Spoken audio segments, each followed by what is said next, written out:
That morning, nothing seemed unusual. Children went off to school.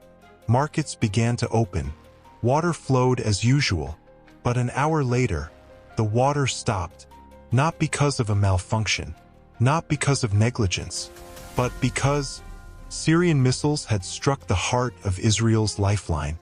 The blue skies over Galilee suddenly turned blazing orange as explosions rocked the massive reservoir. Drone cameras captured water erupting wildly into the air. Cracks appeared in the dam. The screams of residents echoed. The Galilee Reservoir, Israel's main water source, now turned into the grave of a liquid civilization.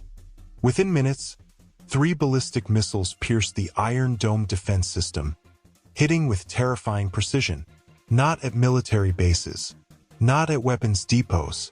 Israeli radar operators panicked, their screens flashing red.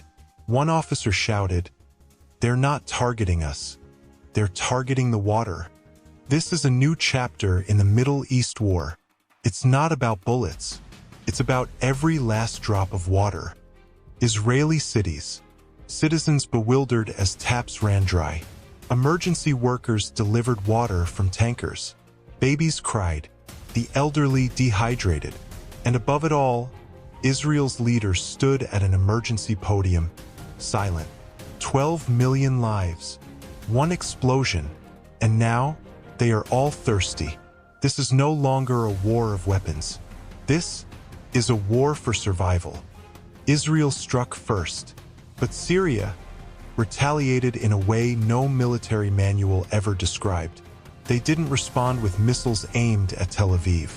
They didn't target military bases. They chose something far more terrifying. They attacked the water of life. Flashback footage, Israeli missiles hitting Damascus, civilian homes reduced to rubble, bodies covered in dust.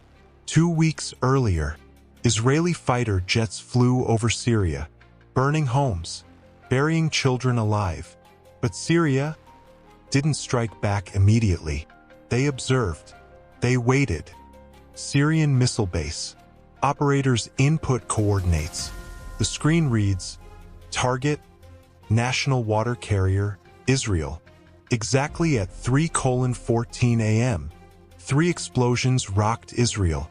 And in an instant, the water supply system for 12 million lives was obliterated. Water tankers are mobbed by desperate civilians.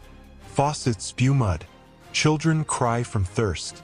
Soldiers distribute 1 bottle of water for every 5 people. Iron Dome? Failed. Satellite technology? Too late. Only one fact remains. Israel is now drowning in a crisis they cannot bomb their way out of. Emergency meeting at the Knesset. The Prime Minister clutches the desk, hands trembling. The mic crackles. Camera zooms in on his face. Not fear of missiles, but fear of running out of water. And the world began to ask, is this just another war? Or is this the beginning of the greatest war humanity has ever known? A war for water. When nations start attacking each other not for oil, but for water, then destruction will not only rain from the sky, but rise from within civilization itself. They said this nation's greatest enemy was rockets. They were wrong. Israel's greatest enemy now is thirst. A thirst that can't be shot. A thirst that Iron Dome can't intercept. A thirst that attacks from within. Markets stand empty. People fight over jugs of water. Children lie limp on hospital floors. Soldiers are deployed to guard water depots. 1 gallon of water, now worth more than gold.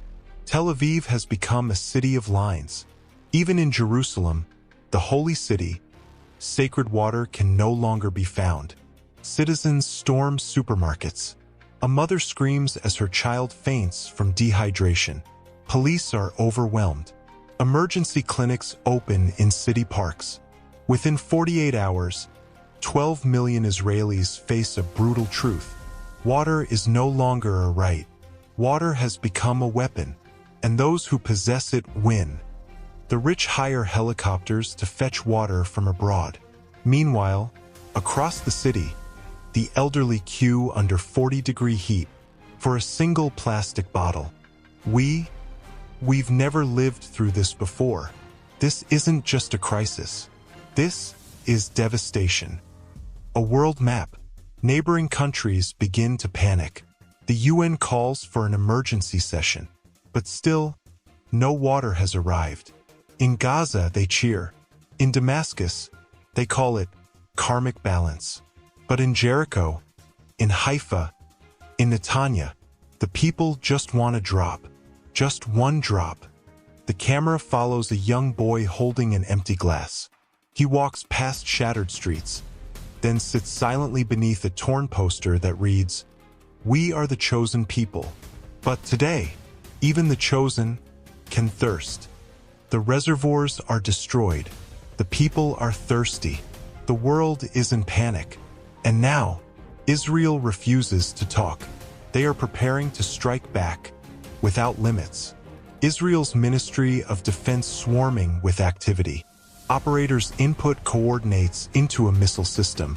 On screen, target, Damascus, Deir Ezer, Raqqa, Al Tabqa Dam. Their targets aren't military bases, but the enemy's water sources. Israel is preparing to launch missiles at dams across Syria and Iraq. Water for water, flood for drought, and the world holds its breath. NATO Command Center.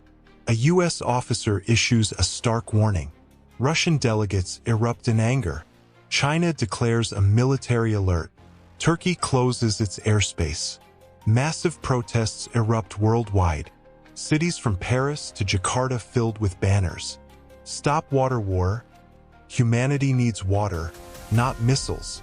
This is no longer about Israel and Syria. This is about a world on the edge of collapse. A world that could burn and thirst if one button is pressed. An Israeli technician holds the launch key. Outside, thousands of citizens beg in the streets. In Damascus, civilians begin evacuating.